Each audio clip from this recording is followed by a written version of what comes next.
السلام علیکم ورحمۃ اللہ وبرکاتہ ناظرین، امید ہے کہ انشاءاللہ تمام بھائی خیر وفیت سے ہوں گے۔ آج ہم بات جادو کے متعلق کریں گے کہ جادو کسے کہتے ہیں۔ اصل میں جادو اس چیز کو کہتے ہیں کہ انسان شیطان کا قرب حاصل کرے اور اللہ سے دور ہو جائے۔ جتنے بھی جادوگر ہیں یہ چلا کرتے ہیں، وہ یعنی کہ کسی قبر نما چیز قبر بنا کے وہاں پہ چلا کرتے ہیں، یا قبرستان میں جا کے چلا کرتے ہیں، کسی دربار پہ چلا کرتے ہیں۔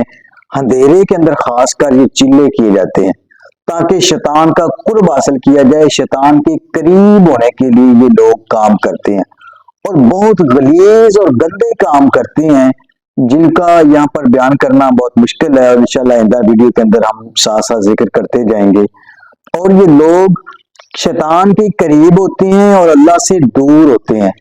نبی کریم صلی اللہ علیہ وآلہ وسلم نے ارشاد فرمایا، جو کسی کاہن نجومی یا کسی جادوگر کے پاس گیا اور اس کی باتوں کی تصدیق کی تو نبی علیہ الصلوۃ والسلام نے فرمایا کہ اللہ تعالیٰ اس بندے کی 40 دن کی عبادت قبول نہیں کرے گا۔